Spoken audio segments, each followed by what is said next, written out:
अर्ध सत्य। नमस्कार, मैं राणा यशवंत इंडिया न्यूज पर आपका स्वागत करता हूं और आप देख रहे हैं अर्ध सत्य। आज दो बातें होंगी। पूर्व प्रधानमंत्री मनमोहन सिंह के जाने के बाद उनकी जिंदगी या प्रधानमंत्री वित्त मंत्री के तौर पर देश की जिस तरीके से उन्होंने सेवा की, उसकी कुछ कहानियां, और पाकिस्तान के ऊपर तालिबान क्या हमला करने की पूरी तैयारी कर चुका है, इसकी पड़ताल। पूर्व प्रधानमंत्री मनमोहन सिंह को देश अलग अलग तरीके से याद कर रहा है। आज अर्ध सत्य में उनके जीवन के उन संयोगों और सफलताओं से गुजरेंगे जिन्हें अलग अलग लोगों ने अलग अलग किताबों के जरिए दर्ज कर रखा है। मैंने 4-5 किताबों का सहारा लिया इस शो के लिए। आज के तथ्यों को रखने के लिए ये तमाम किताबें अपने फैक्ट्स के साथ आती रहेंगी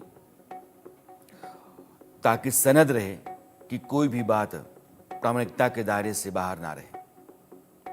अब आपको एक तस्वीर दिखा रहा हूं। इसमें 3 चेहरे आएंगे। ये किताबें हैं जो भी आप देख रहे हैं। इन किताबों में जो बातें लिखी गई हैं, उन्हीं बातों को जोड़ करके हमने एक सिलसिला तैयार किया है। और ये 3 तस्वीरें शंकर दयाल शर्मा, नरसिंह राव और सोनिया गांधी। साल 1991 में नटवर सिंह की सलाह पर ही सोनिया गांधी ने पीएन हक्सर, एक बड़े अधिकारी आईएएस ऑफिसर हुआ करते थे, इंदिरा जी के वो सलाहकार रहे, उनको उन्होंने बुलाया और कहा कि प्रधानमंत्री किसको बनाया जाना चाहिए। पीएन हक्सर ने तब सबसे पहले, उस समय जो उपराष्ट्रपति थे शंकर दयाल शर्मा, उनका नाम आगे किया। नटवर सिंह अपनी किताब one life is not enough में लिखते हैं कि सोनिया गांधी ने मुझे और अरुणा आसफ अली को शंकर दयाल शर्मा के पास भेजा, लेकिन शंकर दयाल शर्मा ने कहा कि मैं उपराष्ट्रपति हूं, देश के प्रधानमंत्री के लिए जिम्मेदारियां बहुत ज़्यादा होती हैं, काम बहुत अधिक करना पड़ता है, मेरी सेहत उतना मदद मेरी नहीं कर रही है कि मैं प्रधानमंत्री के दायित्व को निभा सकूं। इसलिए उन्होंने हाथ जोड़ करके मना कर दिया। हिंदुस्तान के इतिहास में किसी भी व्यक्ति के प्रधानमंत्री पद के ऑफर को अस्वीकार करने की यह पहली और इकलौती घटना है। अब इसके बाद में दूसरी तस्वीर। अब हुआ ये कि जब सोनिया गांधी के पास आया कि किसको रखा जाए, तो उन्होंने नरसिंह राव का नाम प्रस्तावित किया, हक्सर साहब ने, और नरसिंह राव प्रधानमंत्री बने। अब जो 3 चेहरे हैं, नरसिंह राव जो प्रधानमंत्री बन गए, उसके बाद उनके सामने जो सबसे बड़ी चुनौती थी वो थी वित्त मंत्री बनाने की। वित्त मंत्री किसको बनाया जाए, क्योंकि उस समय 1991 यूजीसी के अध्यक्ष हुआ करते थे मनमोहन सिंह, और नीदरलैंड में एक सम्मेलन में भाग लेकर के दिल्ली लौटे थे। नरसिंह राव के सामने एक प्रस्ताव आया आईजी पटेल का। आईजी पटेल तब रिजर्व बैंक के फॉरनर गवर्नर रह चुके थे और अर्थशास्त्र के बड़े माहिर। तो जब पीसी अलेक्जेंडर, जो नरसिंह राव के भी बहुत करीबी थे और इंदिरा जी के सलाहकार वो भी रह चुके थे, उन्होंने कहा कि आईजी पटेल को बुलाओ। आईजी पटेल ने मना कर दिया। उन्होंने कहा कि मैं वडोदरा में रहता हूं, मेरी माँ बीमार है, माँ की सेवा करना मेरे लिए बहुत ज़रूरी है और मेरा पहला दायित्व है, इसलिए मैं देश के वित्त मंत्री का पद स्वीकार नहीं कर सकता हूं। उन्होंने माफी मांगी। अब ये एक दूसरा केस है। एक संयोग कि शंकर दयाल शर्मा के ना कहने के बाद नरसिंह राव देश के प्रधानमंत्री बनते हैं, और दूसरा संयोग ये है कि आईजी पटेल के ना कहने के बाद नरसिंह राव फिर से पीसी अलेक्जेंडर को कहते हैं कि अलेक्जेंडर साहब ये बताओ कि दूसरा नाम कौन। तो वो कहते हैं कि मनमोहन सिंह। मनमोहन सिंह बाहर गए हैं, वो हिंदुस्तान लौटते हैं, और नरसिंह राव पीसी अलेक्जेंडर कहते हैं कि आप ही मनमोहन सिंह से बात कीजिए। पीसी अलेक्जेंडर मनमोहन सिंह के घर पे कॉल करते हैं, और यह जो कॉल होती है वो स्वतंत्र भारत के इतिहास में, आज़ाद हिंदुस्तान के इतिहास में एक बदलाव और बेहतरी का बड़ा टर्निंग पॉइंट साबित होती है। दरअसल 1991 में जब नरसिम्हा राव देश के प्रधानमंत्री बने तो कैबिनेट सचिव नरेश चंद्रा उनके पास आए और उन्हें 8 पेज का एक नोट पकड़ाया, टॉप सीक्रेट नोट। इस नोट में लिखा था कि प्रधानमंत्री को कौन कौन से काम पहले करने चाहिए। जब नरसिंह राव ने उस नोट को पढ़ा तो वे हैरान रह गए।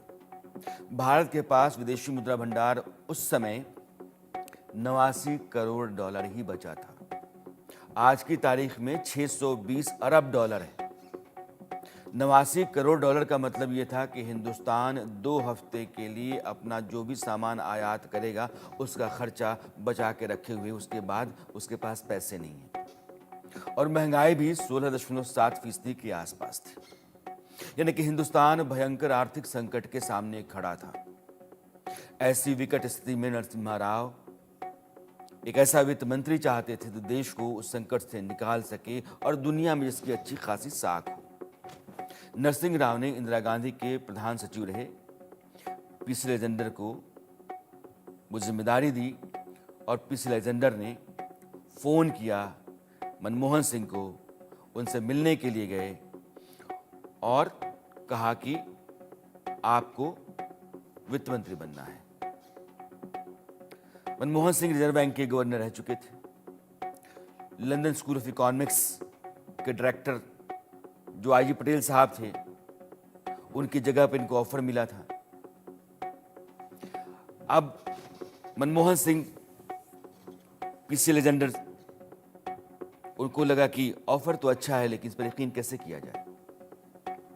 का ठीक है, पीसी लेजेंडर लौट आए। अगले दिन शपथ ग्रहण है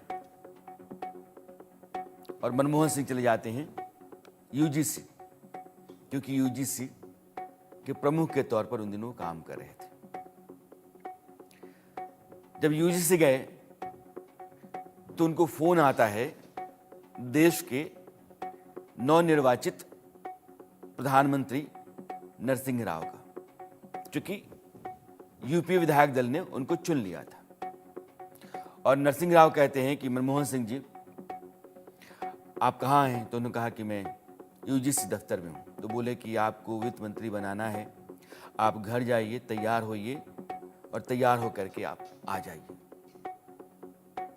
तो शपथ ग्रहण समारोह से ठीक पहले प्रधानमंत्री का फोन जाता है और मनमोहन सिंह घर लौटते हैं, तैयार होते हैं और प्रधानमंत्री के पास जाते हैं। इसके बाद से मनमोहन सिंह हिंदुस्तान के प्रधानमंत्री बनाए जाते हैं। ये बात यहां तक आती है। मनमोहन सिंह को पीसी लेजेंड के बात पर भरोसा नहीं हुआ था। यूजीसी दफ्तर चले गए थे, सरकार का शपथ ग्रहण होना है। नरसिंह राव ने फोन किया, फोन करके घर भेजा और उसके बाद मनमोहन सिंह शपथ लेते हैं। मनमोहन सिंह जब वित्त मंत्री बने तो उनके सामने बहुत सारी चुनौतियां थी और यह बात हमने आपको नरसिंह राव को जो चिट्ठी मिली थी उस चिट्ठी के जरिए बताई। अब नरसिंह राव ने क्या किया? वित्त मंत्री बना दिया। शपथ ग्रहण से पहले घर जाकर के तैयार होकर के आ गए। नरसिंह राव ने मनमोहन सिंह से जब वित्त मंत्री बन गए तो क्या कहा? उन्होंने ये कहा कि हम दोनों मिलकर के काम करेंगे।